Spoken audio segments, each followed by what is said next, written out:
ॐ सहनावतु सहनौ भुनक्तु सह वीर्यं करवावहै तेजस्विनावधीतमस्तु मा विद्विषावहै।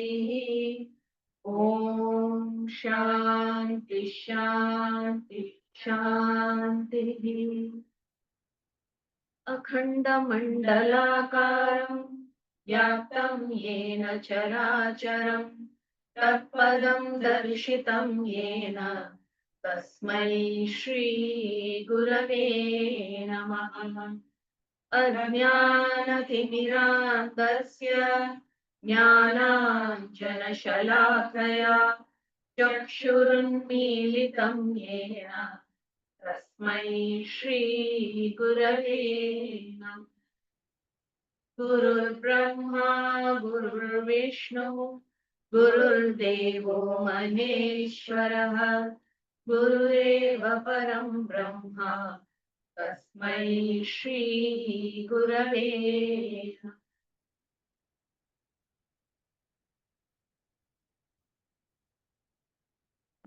हरि ओम।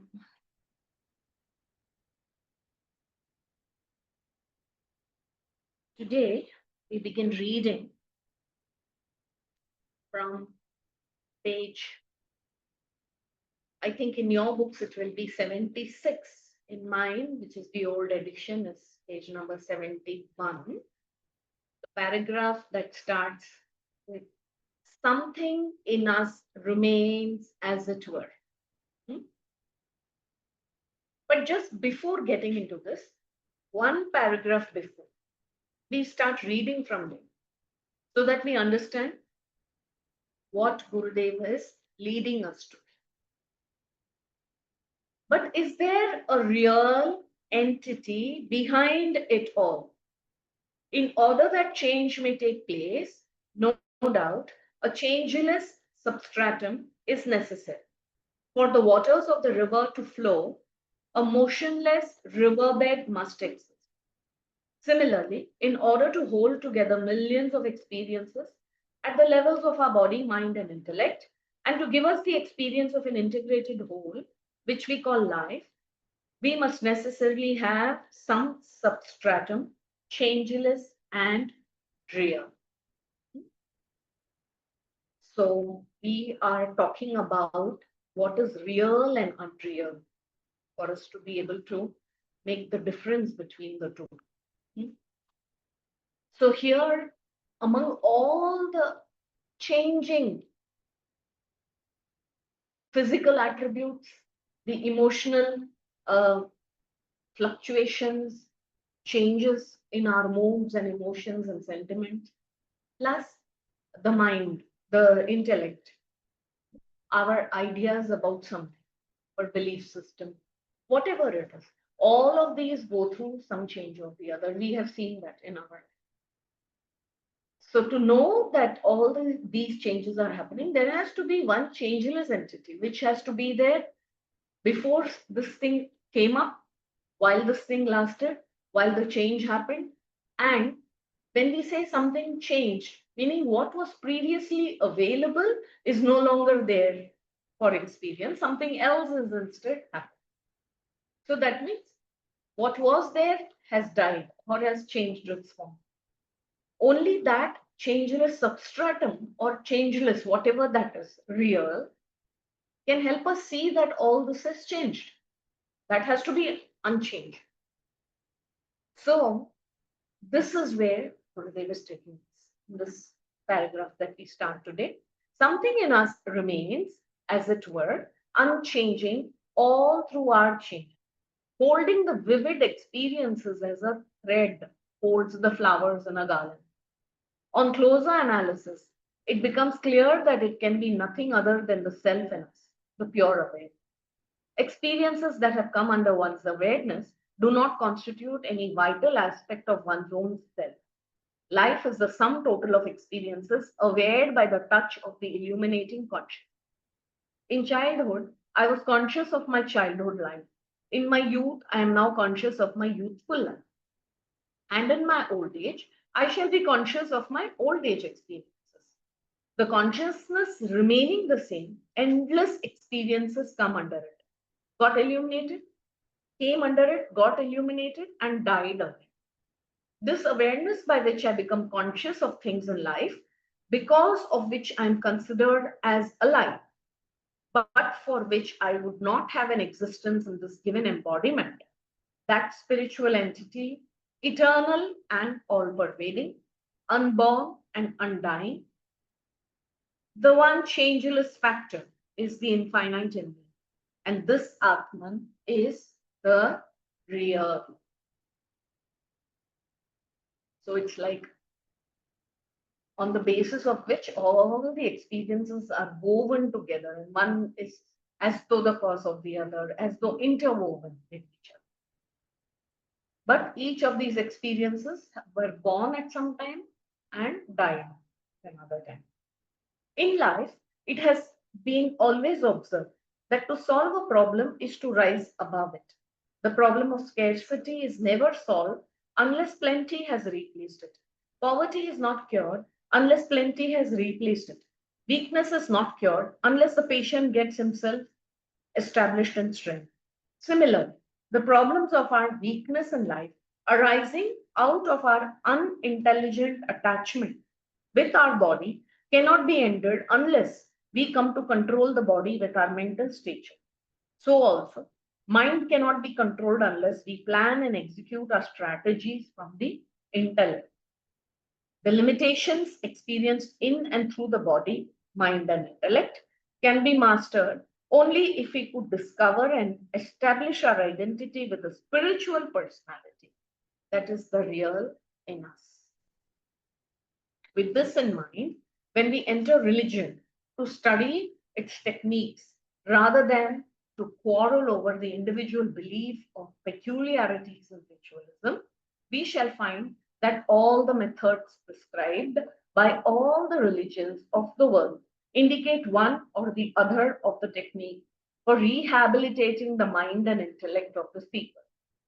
The more we study, the more we shall become convinced that without a complete training in the science of religion, it is almost dangerous for man to face life. This is Gurudev's conviction about the Hindu religion, which is so true, because it's this religion that teaches us that there is something and we must know this, the truth about who we are, and not proceed from whom we assume ourselves to be. And experience dissect. The subjective thinkers, the rishis, found in the course of their observation that when a subject, this man, comes across an object and earns for itself an experience, the experiencer, though he be physically one, the various subtle aspects of his reaction to the object makes him a composite structure of four different personalities: the physical, the psychological, which is the mental, the intellectual, and the spiritual. They are so subtle, and at the moment of experiencing, they all work so quickly that ordinarily the superficial observer fails to recognize the fine distinctions in this simultaneous actions. These four personalities, the physical, the psychological, you can call it emotional, the intellectual, and the spiritual. All four, they are very finely defined. They are different from each other, but and they are very subtle. So the differences are subtle. And moment of experiencing, we do not even recognize which personality self of us is actually responding. And because of which self are we experiencing whatever it is that we are. And they are all working so quickly that for most of us, we do not even consider. No, we just take it that this is how this person is. This person responds this way. This person has felt this kind of an experience. So we fail to recognize the distinction. because all of it have to go together in creating an action and experiencing the world. The laborious experiments and exhaustive reports of the scriptural masters crystallize for us the clear theory that when a subject comes in contact with an object, it does so not as an integrated whole, but with four distinct mouths, as it were, from four different layers in himself, four differently constituted entities, each having its own demands and values. Rise up at the challenge of every situation created by any object of being and thirst at once to experience. Supposing a cake is offered by your neighbor as a casual present to you, the physical man in you at once jumps up to experience it. The eyes registering the shape, the nose its smell, the skin its touch, and perhaps the tongue as a result even starts watering. The mental man in you rushes forth to experience it, but it decides that it cannot enjoy the cake better. It can enjoy the cake better after a couple of hours since it's not very hungry. Nor is this all. The intellectual faculty in you may also rise up to evaluate the situation, and maybe it remembers the warning of the doctor that cake is bad for the body. Further, the sense of the divine, the concept of truth in you, may create a hesitation in accepting the cake from the neighbor and putting yourself under an acquaintance's obligation. Thus, at every moment, in each of our experiences, four different processes, as it were, protrude from us to suck at the situation and earn a synthetic profit of the experience.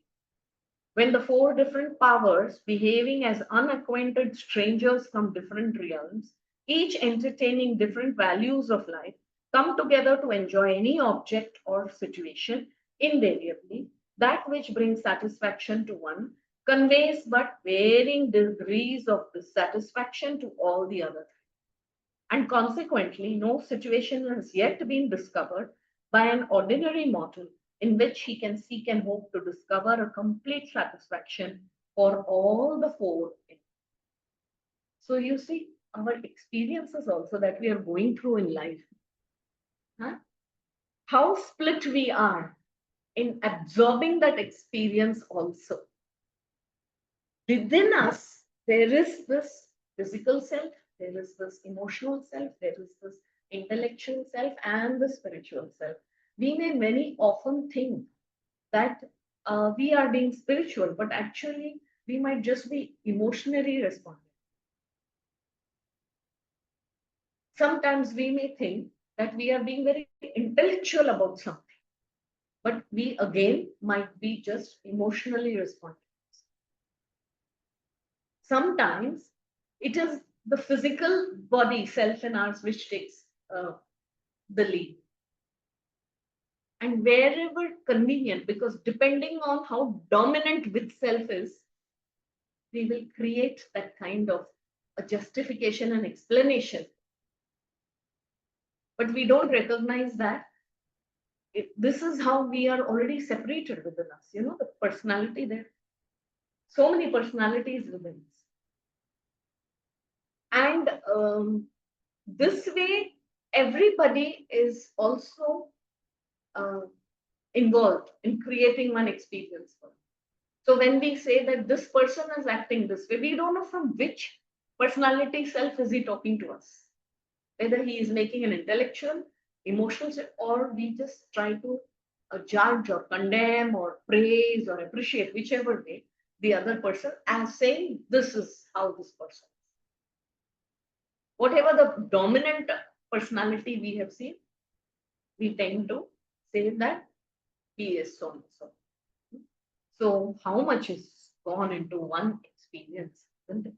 This is the Munis, Rishi Munis' contribution to us. They have observed and analyzed self in such depth, personality self. In this scheme of existence, in this confusion of personalities within ourselves, In the tragic chaos within, all attempts of man to gain peace, tranquility, and happiness, all his endless ambitions to gain joy and perfection, every hope of his to live in smiles and cheers should necessarily get lost. He gets pushed into a chasm of despair, despondency, rejection, and disquiet. In short, in inner chaos of the personalities in him is the unseen spring of all the sorrows, in their aggregate, known by the familiar term, the stress and strain of modern living, samsara. The rishis of yore not only discovered that four different entities together constitute the experiencer, but also found that every man comes to make a ready sacrifice of the grosser in preference to the subtler in. This can be illustrated by a simple example. If you are required to make a physical sacrifice for the sake of one who is an acquaintance, you will be loath to make that sacrifice.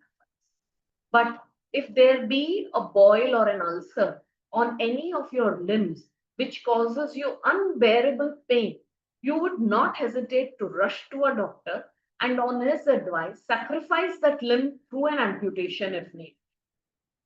When you come to the realm of the intellect, you will find that for the sake of your intellectual satisfaction, you may be ready to sacrifice even the body. Of such stuff were the martyrs of history made. Political history has shown that when man is intellectually fired by some convincing ideas, he is prepared to suffer any amount of physical and mental sufferings in order to achieve the object. Thus, psychological satisfaction, if richer than physical gratification, the subtler the personality, the greater is the satisfaction that is derived by the individual. And while identifying with the subtler in us, we readily get ourselves transcended from the world of the grosser and its joys and sorrows. If this is a scientific fact, then is there any method by which all of us can identify ourselves with the subtlest in us and try to live in the world continuously in that state? So very clearly, what is Gurudev saying? We all aspire, that satisfaction we get is always in the subtler, not in the words. So this you can just observe within your own life experience, and you will know what gives you most satisfaction is always the subtler and not any gross experience. So with this, we come to an end of the 5th chapter. Now we'll begin with the 6th one.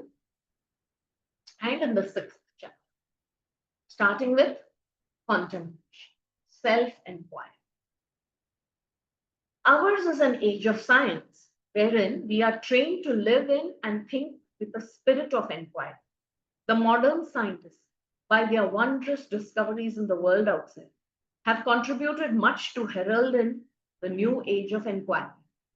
Our congratulations to them for their achievement. But the scientists and the thinkers of the present generation have another great role to play. They must deliver their brethren from the age of inquiry into an age of contemplation. Otherwise, they will be choking the intellectual evaluation not only of themselves, but also of their generation. Their inquiry and research have so far been in the outer world, and now shift they must their field of inquiry from the world of the object to the subject, the inquirer himself. The inquiry into the subject cannot be done in any laboratory. Subjective inquiry should be pursued in one's own within. And therefore, it is an inquiry with a difference, an inquiry which we choose to call as contemplation. The world that the scientist observes and tries to understand is totally absent for him if the scientist, the observer, is not there. In the wake of the observer, the world observed by him comes into being for him. When the scientist goes to sleep, the observer in him is put out, and therefore he has no experience of the world. When he wakes up, along with him, his world also comes to exist for his experience. It's when we look and we say, "Oh, this is so obvious," but we have never paid attention to it. So we are there, we are observing, and what is observed, which is outside of us, has taken all our attention. We are concerned about it. We want to know more about it. But what did our rishis say? If this observation is happening, and if there are things and situations observed, it is because of the observer. If the observer is not there, then there is nothing like that which is being observed. So, who is the observer? This is what we say, contemplate on that or go into an inquiry, investigate. This is going within. So our ancient rishis and acharyas, the great men of contemplation, arrived at this conclusion that in any given experience, the experiencer, the subject, is the counterpart of the experience, the object. They did not stop with that. They proceeded further to find out the nature of the experiencer and the mechanism by which he gains his experience. Through a systematic subjective inquiry, they arrived at some staggering truths. Man, the experiencer, is a subject that gains experiences of the world outside through his instruments of experience, namely his body, mind, and intellect. All experiences that a man gains in his lifetime are either through the body or through his mind or through his intellect.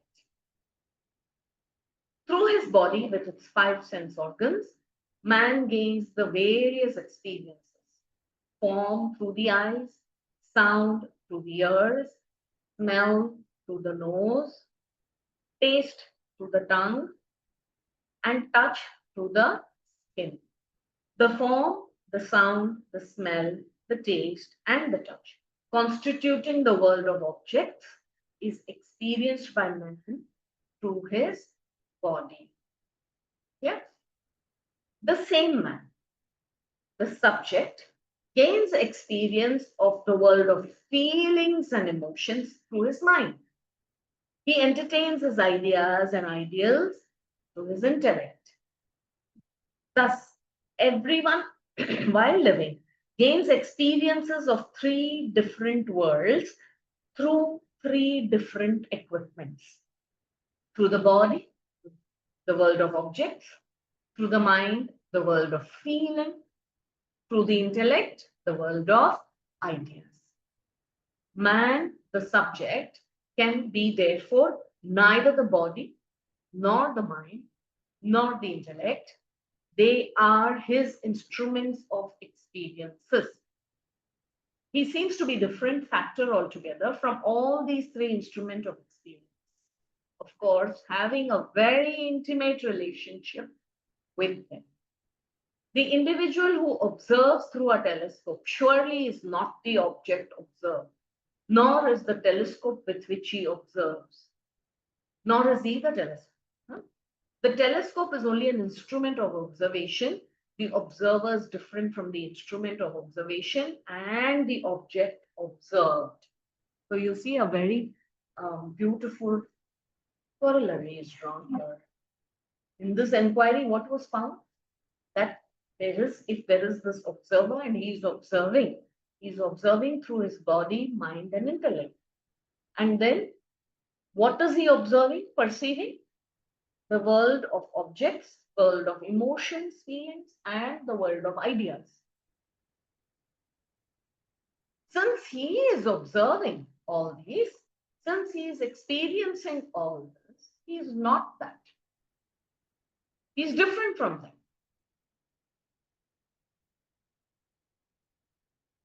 So, this is a very beautiful thing. Somehow, all of this feeling and experiences are so much part of us, and we have such an intimate relationship with our own body, mind, and our intellect. If somebody questions us, our belief system, or our ideas, then we feel as though he has questioned me. He has made a personal attack on, isn't it? When somebody insults us or even praises, both of us, how to both these responses, how do we respond? As though we are personally, it is me, it is the person he has insulted, not the behavior or the conduct or whatever else. Why? Because that intimate relation, I have identified myself with my mind and with my intellect. That is why I can't just keep it away. Actually, it is not who I am. It is different from. So if a man experiences through his body the world of objects, he should be different from his body. If he experiences through his mind the world of feelings, he, the experiencer, cannot be the mind. He must be different from the mind. Again, when he gains experiences of the world of ideas through the intellect, he will never be himself, the intellect. He must be different from his intellect. The subject identified with the intellect experiences the world of ideas. He, when identified with the mind, experiences the world of feelings. Identified with the body, he again comes to experience the world of objects. But he, the subject, is himself neither the field of experiences nor the instruments of experience. He must be totally different from both. That principle, by whose mere presence the intellect thinks, the mind feels, and the body perceives, is the subject, the substratum for all the experiences of the body, the mind, and the intellect. Remember, we are trying to understand the difference between real and unreal, what is changing and what is changeless. So we are going into that. That is why he is drawing these parallels. He wants to be very clear that body, mind, and intellect are instruments that the self uses to go through and get these experiences. So he cannot be that. He is the experiencer is different from that. It's very clear. Body, mind, and intellect being what they are, inert and insentient, they have by themselves no intelligence to gather independently their vivid experiences. A dead body has no capacity to perceive, nor does its heart express its charity or love, nor does its brain entertain any thought. The filament in an electric bulb has no incandescence of its own to illumine, but when electricity flows through it, there it gains a glow and luster of its own to bathe the surroundings with its brilliant light. No engine has any capacity of its own to move, but when energy comes to pass through the equipment, it gains the power to function. So too the living equipments, like the body, the mind, and the intellect, express life and sentiency only when they are in association with the principle that is the very subject, the individual. Clear? Up to here? This principle that lends its light to every being is the divine principle, the Atman, the self, according to Vedanta. The principle with which I gain my experiences, you gain your experiences, he gains his experiences, is one and the same. Just as the electrical energy running through the various equipments and so expressing differently is the one and the same everywhere at all times. The heater, the bulb, the Frigidaire, all these are equipments, no doubt, but they are blessed to express themselves severally by only one vitality, the electricity. Very simple, but apt and clear example given, right? So the equipment could be a heater, the equipment could be a refrigerator, and in both the functions are different because that's the way they express themselves, but they both are dependent on the electricity. If the electricity is passed through them, they will begin to function, and its functions are different ways. But if there is no electricity, then you will not know the difference between both are simply blind. They are insentient and they are inert. So, running through the varied objects of this universe, this divine principle holds them all together as a string that holds flowers of different shapes and colors to form one beautiful garland. The plant, the animal, the man, all these are enlivened by that one principle, enabling all of them to gain their own experience. So, this Atman or self, as is known in Vedanta, is the primary cause. Enlivening, empowering all living, like be it an animal, be it, even a plant or humans. Call this principle as Ishvara, the Father in heaven, Khuda, Buddha, or any other name as you will. It matters little. For they all indicate the same almighty factor, the same divine principle. You can call electricity by another name. Urja, Bijli. In different languages, it's called different, but it is the same. It's like heat and cold are the perceptions of the body. Happiness and sorrow are the feelings of the mind. Beauty and ugliness are the conceptual judgment of the intellect. But when I am with the subject that lends light to all these events, I am not tainted by any of these experiences given by me. Rooted in the subject, I must come to experience the divinity everywhere present at all times, one without a second. This is true, isn't it? Even if I am using all these equipments to go to observe experience, the self is untainted by this. I must recognize. Let's take for an example.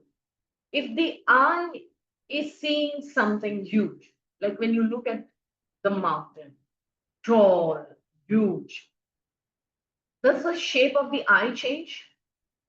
Or if the eye is looking at the blue sky or a red rose, does the color of the eyes change?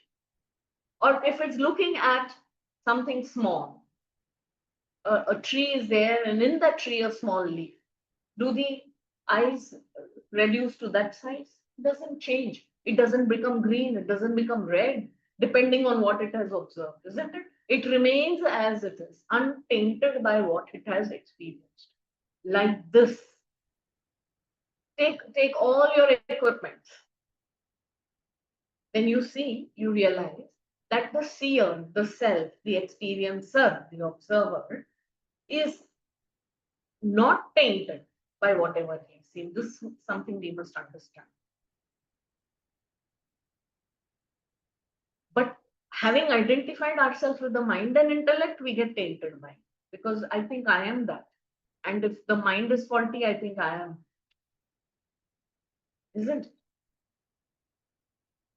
Beholding the presence of that divinity everywhere at all times, such men live in love, more in compassion, breathe service.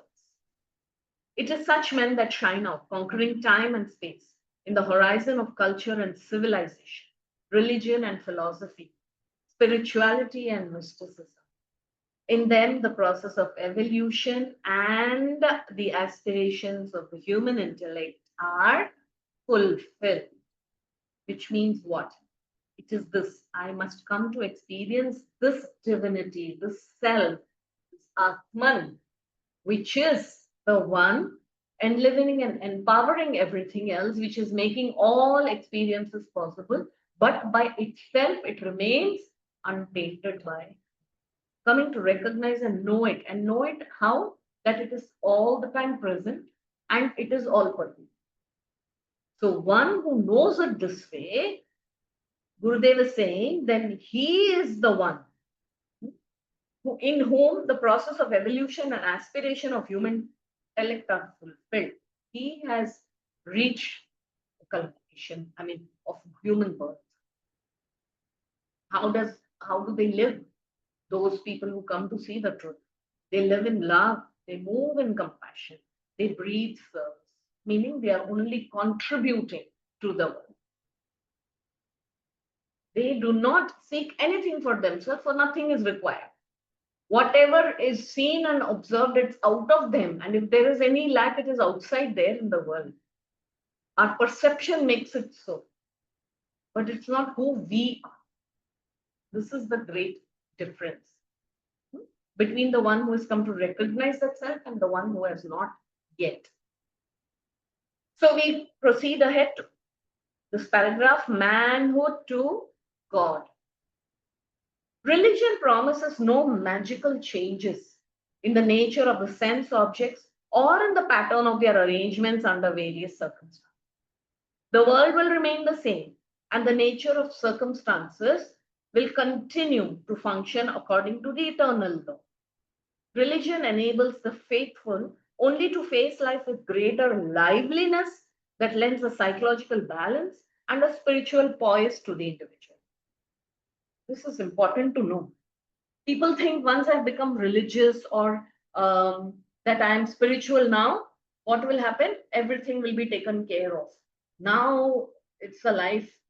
That's why we say retirement life. Once I retire, then I'll do only kirtan bhajan because that will take care of it. Nothing like that happens. The world is the same. It doesn't change the world. If we are talking about the experiencer and we going within to recognize that the whole effort and the journey is towards recognizing that. It's not about changing the outer. The outer world remains as is for the realized one as well as the one who is seeking to realize. The same problems outside continue. This is an inner adjustment. This is an inner realignment that needs to happen. And how, when this alignment happens, how do you live? With greater liveliness, you meet the challenges, you meet the world. There is a psychological balance and a spiritual poise to this individual. This is the difference. We must not expect the world to change and everybody to, because I have become spiritual or religious, people falling at my feet, people congratulating me, I'm being appreciated, and expecting all of this. None of that. The external world of objects remain the same. Only the experiences provided by it are different in the different individuals. Also, the same object can give different experiences to the same mind on different occasions. But the common factor in all experiences is that we must have our minds reacting with the world of objects. It's true. Given the same situation, two individuals may not experience the situation in the same way because their internal makeup is very different. Also, the same individual put into a situation twice, he may not experience it the same. It might be in a different. So no experience is rather ever repeated. We find that the world of objects remain, function and play their follies according to a law over which we have absolutely no control. But objects must come in contact with our mind in order to produce the reaction, which alone is the seed of our experience. So then, if we can control, train, and culture our minds in a way that they can only react positively to all sets of objects and under all sets of circumstances, then our reactions would all be positive. Happiness and peace are his, who has thus trained his mind to react positively to the world outside. The outer world remaining the same, in this very world of imperfections and sorrows, we shall have an unbroken experience of sweet solace and full content. We shall gain in ourselves a capacity to remain also and in a safe island within and watch the fierce storms of passions that madly blast about us. We shall learn to witness in a glorious sense inner freedom and detachment, the very tears and sobs in us. And if we be but true followers of religion, we can gain through its practices a mental equipment which can keep a steady poise and balance under all circumstances. This is so beautiful. Outside world, we cannot control, isn't it? This we know. Nothing really is. How do we control? But one thing is under our control, how we respond to every experience, outer situation. That is well within our control. And best is to uh, concern ourselves with what we can control. Why should we bother or worry about something which is beyond our control? Even thinking of it is of no use. So might as well train our minds, and we realize this that every experience, how does it become important depending on how we react to it. We create an experience for us. If this much is known, then we realize, oh, I can have a good experience on it. That is why, I always say, if you know how to, if you, first of all, this little bit of surrender, into what's going to happen, because you don't know what the next moment is. But whatever is, I am in a state of acceptance because this universe is only giving me what I need to go through for my spiritual evolution. If I turn every situation into this, then what am I doing there? I am trying to see how I can go deeper within myself and make the necessary corrections because this is under my control. And then I respond to this challenging situation. Then I find that, oh, what I was previously thinking is a very difficult situation that I cannot handle or I cannot take. And why has it happened to me? What have I done to anybody that this I'm going through this? These are not the questions anymore. If this is what is happening to me, then how can I best deal with this? If I start thinking on these and change what I can within myself so that what the experience that is created out of it, it's created because my mind reacts and responds to it this way. So it's an activity, it's a mental activity within me. If I change it, then most of the time I can see something positive. I can change it. I can make it meaningful, purposeful, isn't it? And when I'm looking at it this way and I respond this way, I become a positive. So nothing can really harm me much. And anyway, I should know that I am different from the experience. So this is the ways a spiritual person goes about. That is why he gathers a lot of inner strength. And he seems to have the capacity to somehow change the situation to his advantage. Huh? So the outer world remains the same. But if you see, if you are calm within and you respond to it with lot of poise, then this mental equipment is under your control and you can keep up steady poise and balance under all circumstances. So this is a very, very beautiful lesson for us. This is something we need to work on. We need not, there is no cure, immediate cure. You have heard some satsang and you have listened to something, and so now you will have a world full of no challenge and peace in the world. It can never happen. It is an inner transformation brought about through effort, practice. The paths advocated by all religions are the same, Renounce the false ego and its subsequent mad rush. The sorrows and sighs belong to the ego phantom. Surrender it at the Lord's feet in love. Sublimate the ego in constant vichar. In your discrimination of the real and the unreal, the false ego dream ends. Divinize the ego through an inner revolution brought about by the ending of all the negativities in your character and by surcharging yourself with the dynamic positive values of a true divine life. So, here, the path advocated, Gurudev says, is to renounce the ego. Calls it false because it's not the true self. The real self we have to inquire into and get to know it. This is just the ego phantom, ghost-like, and best brought about by surrendering at the Lord's feet and in constant vichar, thinking, viveka, between what is real and unreal, what is changing, what is not changing, what is permanent, what is impermanent.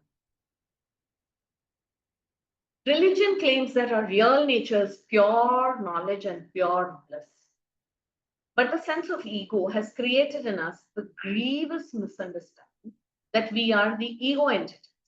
Whether we like it or not, through a slow process of evolution, we are every hour creeping towards this goal of self realization. Life's experiences are wearing us down in a slow mill of sorrow, only to make us sit up and realize the foolish delusion in which we have come to suffer. Wake up, rise, stop not till the goal is reached. This is, in short, the fundamental cry of all religions. Now, here, of course, we must understand that though Gurudev speaks this way of all religions, which is true, but the popular expression is not the same. Like there are many religions who claim that moksha or mukti or getting to know the self is not the final. Reaching heaven is the final. So we must understand that if there is, then this is the truth, that we understand who we are. That should be the goal. And wake up, rise, stop not, which means this is the goal. There are two distinct, but whose line was this, by the way? Wake up, arise, stop not till the goal, Swami Vivekananda. There are two distinct personalities in us, the God and the man. Detach yourselves from manhood, you regain God. This is the theory of Vedanta. Each of you now please ask the question to yourself. Who is this? Or what constitutes this ego sense in me? Is it not the I personality in each one of us? Nothing but the memories of certain facts of life lived in past, such as I am the son of so and so, educated, lived, loved, hated, taught, etc., etc. In short, I am the sum total of all the retained memories of all the vivid experiences I have had in the past. The I concept includes also my hopes for the future. Pursuing our inquiry further, we shall, on analysis of the memory bits, hope flakes, discover that they have only a reality with reference either to the dead past or to the unborn future. That means the ego in me has no existence in the present moment. It thrives in the burial ground of the dead hours and in the womb of unborn time. The adjectives and the expressions are so brilliant. Without reference to these two, the dead past and the unborn future, if we live vitally and dynamically the present moment in themselves, we have achieved the annihilation of the ego. We shall now analyze one or two parts of yoga and examine how they succeed in bringing about this annihilation of the ego.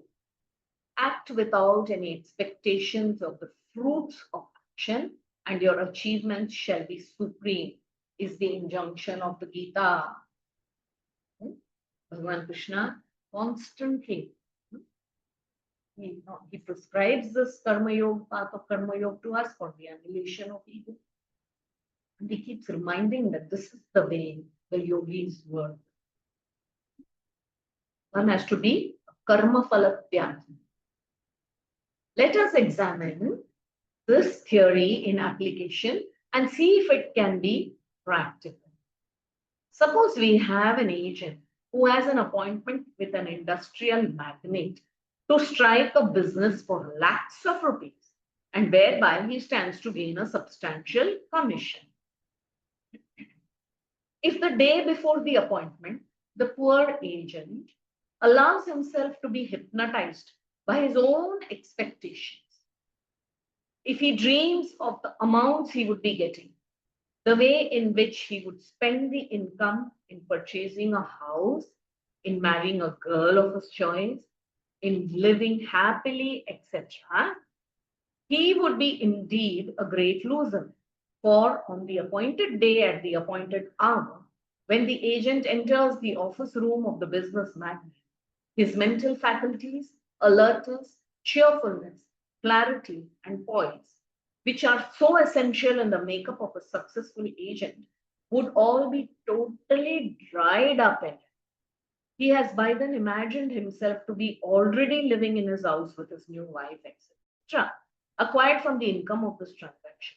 The responsibility of maintaining and protecting this hope for the fruit shackles him in such strong bondages of fears that he trembles at the thought of not realizing them through a possible fallout with the capital. Nerves shattered, pale and trembling, he enters the room, carrying a storm within him, and in his anxiety, he forgets half the points he had to emphasize, fails to canvass convincingly, with the result that the deal is lost. On the other hand, another agent under the same circumstances proves successful, for he is intelligent enough to reject the anxieties for the truth and not to indulge in futile dreams over them, and acts with ease and poise. He is jovial or almost cheeky with the business magnate, who is attracted and charmed by the young man's dash and smartness. The bargain is struck with hearty handshakes and pleasant smiles. If renunciation of attachment to fruits is a guarantee for sure success in the marketplace for things, how much more so it must be in all the nobler and greater fields of man's social and national activities. Rejecting the fruits, act. Let us not waste our faculties and potentialities in worrying over the unborn future. Act in the living present, urges the book. But this is not so readily possible unless we have a strong faith in the understanding that the Lord is the real conductor and accomplisher. We are actors in his drama. We are his servants executing his will in the fulfillment of his plan. The fruits are his, and ours is only the action. And the more we get tuned with him, the more shall our actions be in line with his will, and thereby we shall be fulfilling his plans more effectively. All yogas aim at the extinction of the ego sense in the yogin. When the sense of jivahood ends, the sense of godhood begins. Recognize, see. Let us come to remember our real nature. Let us stop dreaming with such ideas as I am poor, I'm mortal, I'm rich, I'm wise, I'm a samsarin, etc. The only way to end the shadow in front of us is to turn our gaze towards the light within. If we cannot all of a sudden do this turnabout, let us then do the easier act of self surrender. The taller we are, the longer we shall be our shadow. Bent double, the shadow gets half. Sit down, the shadow is still smaller. Fall flat at his feet in love and surrender, and the shadow is no. End the shadow in us, this ego, by surrendering unto him, the Atma, the self. Detach the false ego from the true self. Detach the mind from memories and hopes. Let us cleanse our bosoms of all desires. Desirelessness is the state of perfection. Egolessness is the state of Godhood. Attain the supreme goal of life through knowledge and right. I would like you all to just go through these paragraphs again. And so important because this is not an empty philosophy. There is the technique given to us about how to achieve this goal. And in achieving this goal is when we recognize this is the God vision. Self realization is God realization. Divinity is well within each one of us for us to recognize and discover it within ourselves. This is important, and this can happen only when we attach ourselves to the higher self and not to this ego self. This ego self that is identified completely with the equipment, the physical, the mental, and the intellect, and also is attached to the objects in the world, objects, sense objects, in the world of feelings and emotions, they are the objects identified and attached to. And in the intellectual plane, thoughts and ideas, this is what we are attached to. So people are very attached to their belief also. And this is the false ego. If we can slowly dissolve this, in understanding only it comes about. Therefore, right vichara, knowledge and right living, putting that into practice, only that can bring us to this recognition of who we are true. We are none of this, the body, mind, and intellect. In and through this consciousness is expressing, but it is not the body, mind, and intellect. So this is the viveka. This is the discrimination between real and unreal. We must inquire with right understanding, go and seek to know what is the real. So this is Vedanta Vichar also. We shall conclude here for today and take it up from the next class.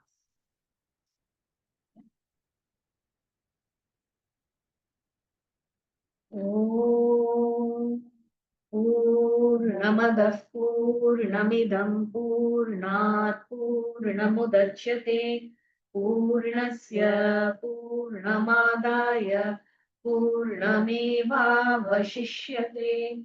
Om Shanti Shanti Shanti.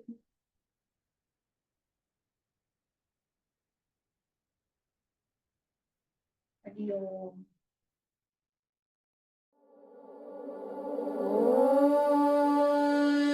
Shanti.